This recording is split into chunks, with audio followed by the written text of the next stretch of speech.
Is this on? The flag! The flag's fallen down and not even started. Hello, my name's Jason. And my name's Paul. And welcome to Cuisine. And Country. What is Cuisine and Country, Jason? Cuisine and Country is our journey through the task of cooking the national dish of every country in the world. This week on Cuisine and Country, we are visiting Equatorial Guinea. So what is the national dish of Equatorial Guinea? The national dish of Equatorial Guinea is Succotash. So let's get started. Tomatoes, corn, lima beans, onion, peppers, chicory, butter, salt, pepper, chili powder. Oh, you...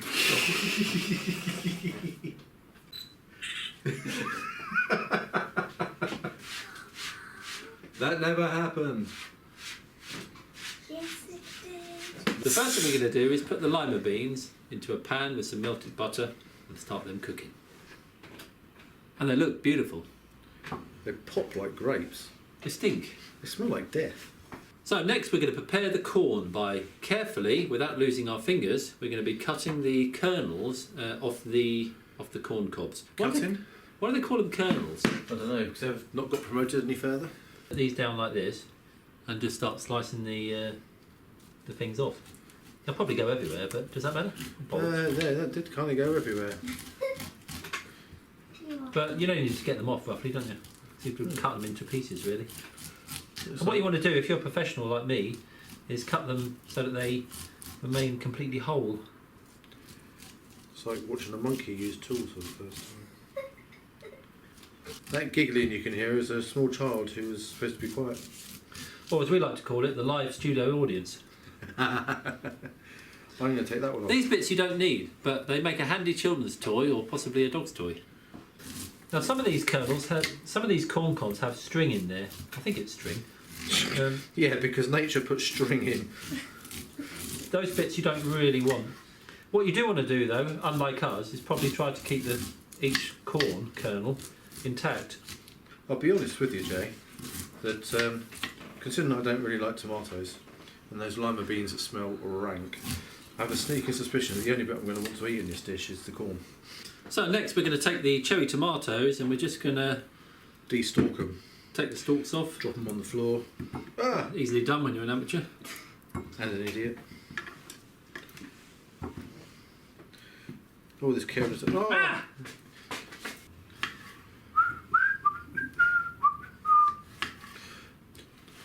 Now these are, what are these called? Peppers? What are these called?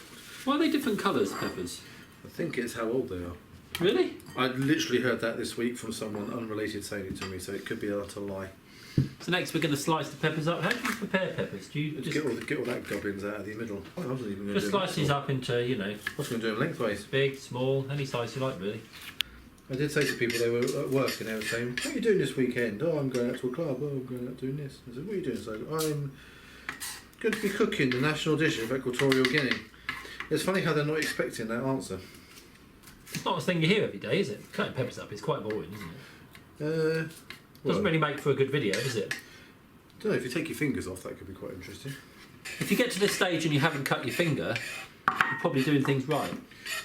If there's any blood, then you probably need to go back, rewind the video a bit and just try and work out which bit of our careful instruction you didn't follow.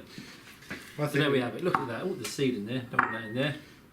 Don't want the seed in there because it might grow in your tummy and you might have a pepper growing in your belly. And there you go. Look at the colour of that. That's beautiful. Look, it's like Mediterranean cooking in Africa. I'm not convinced you would have a pepper growing in your stomach because it sticks to all the chewing gum you swallow. So next you're going to slice up the onion into 1 billion pieces. How much of this do you want to put in there? Onion's got quite a pungent flavour in it, so if you put too much in, it's going to just dominate the flavour. You need something to take away the taste of the lima beans. And the tomato. I like tomatoes. Blue represents the sea. Ooh. Yeah, what else?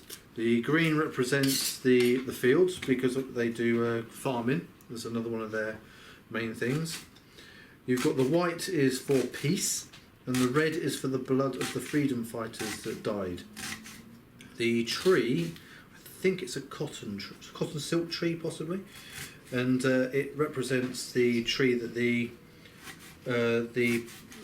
local government and the Spanish signed. It's some sort of peace treaty thing or trade treaty. What about the 6 yellow stars? What do they mean? That's the islands. It's one for the mainland and one for each of the 5 islands that they own. Shum, shum, shum. This is how you do it, kids. And then you pick up all the bits you've thrown everywhere. After you've just chopped onions, don't rub your eyes with them. My eyes! My eyes! I just rubbed my eyes on my oniony hand and it hurts. Now that Paul has fantastically prepared and sliced the onion, I'm going to look at these, the chicories. As you can see, they're a little bit yellow here on the leaves, so I think it's probably wise to take those off. So I'm just going to peel these yellow kind of leaves back. I'm not sure whether they're yellow all the way through or whether they're supposed to be yellow. But I'm just going to take some of these yellow ones off. In fact, the further you go in, it seems they're all kind of yellow, so there won't be much left. Do you reckon we're supposed to peel them off like that, or do you reckon we'll just slice it up as it is? I don't know, I'm going to slice them up now to see what's inside. Go on, slice a bit off and eat it. Ah, it's not good.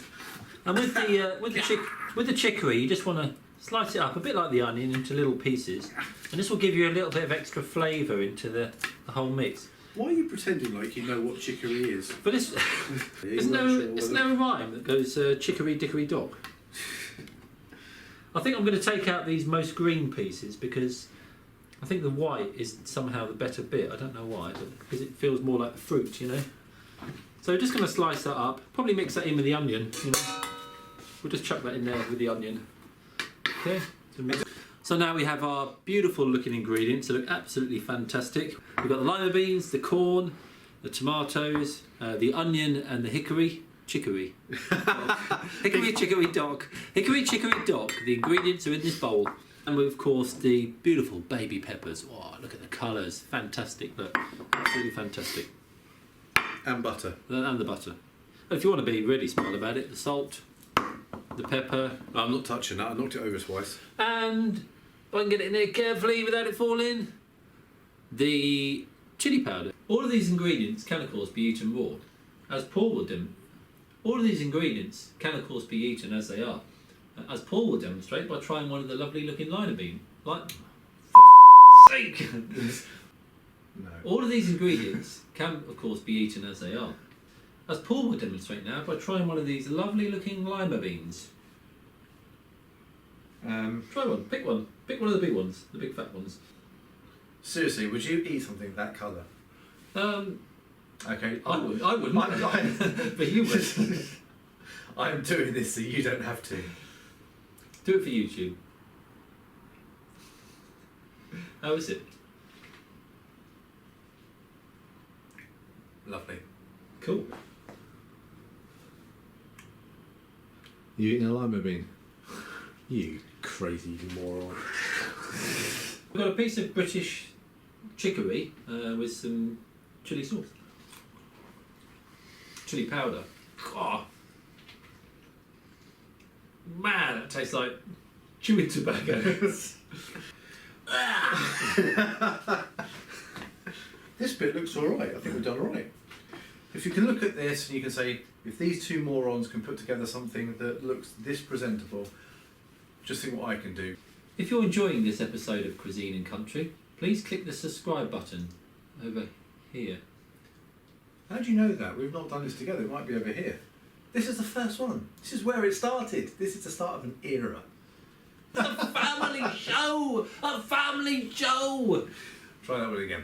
This Right. is a family show! Come on. Lemon! I thought you said try that bit again. This is a family show! Shut up. A family show! With lima beans! Right, you done? Yes. Sure? Yes. You want to do it again, don't you? If you've liked this video so far and you've enjoyed how we've prepared these ingredients, you've got such a team. Carry on. I'll be serious. Butter in. Lima beans, skanky beans. I love lima beans. All of them? Yeah, knock yourself out. And what you're going to do here is just give the beans a chance to warm up and soften and heat up. I think they get in there. Yeah, they're all bubbling away quite merrily. This is kind of like frying lima beans, really, isn't it? Feels like, well, it's just cooked in butter. What you want to do here is just get your beans cooked evenly through. I am making that up because I know nothing about cooking. Lima beans! So we're going to melt up some butter here to put the cook the tomatoes. Let's give them a good stir, get them cooked up nice. Yeah. They are plum tomatoes, they weren't cherry ones, were they? You can use plum tomatoes, you can use cherry tomatoes. Bubble, bubble, toil and trouble. That smells really nice actually. Sorry about What's the difference between a chef and a cook? I think a chef has got all the qualifications. You have to train to be a chef. Any idiot can be a cook. Well, apart from us, maybe. Once your lima beans and your tomatoes are cooked, you can add them to the same pan.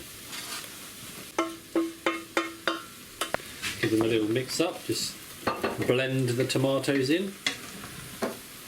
Let them cook for a little while longer. Just want them lima beans to be nice and soft. Once you've got your butter melted, you can pour in your peppers. Fantastic. So then you're going to add your onions and chicory. You know how they say that some people, they see faces in various places, like they'll see a face in the clouds and things like that. If you tell me you can see Jesus in that fry-off, I'll be very surprised. No, but what I can say is that this camera, this video camera, has a habit of framing faces with a yellow square.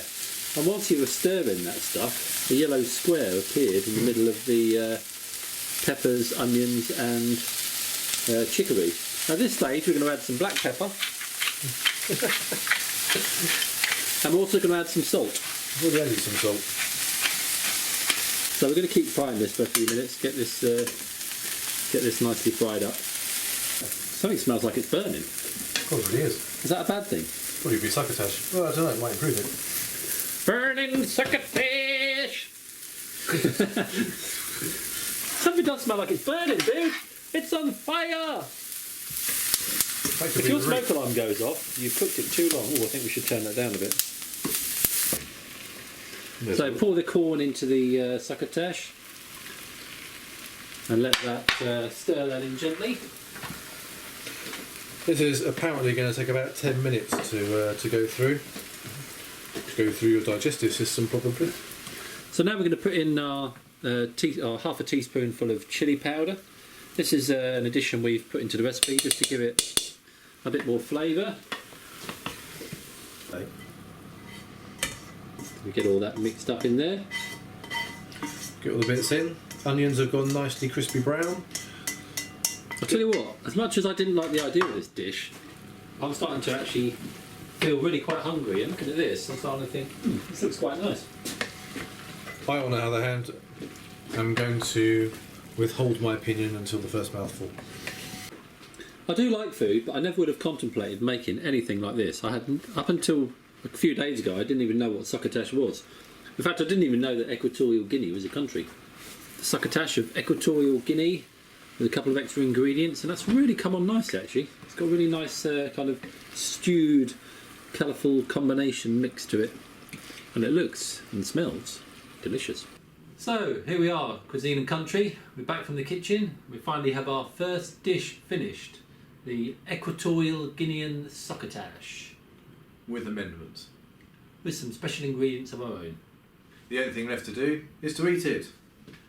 For Cuisine and Country. Well then. Hot. It's kind of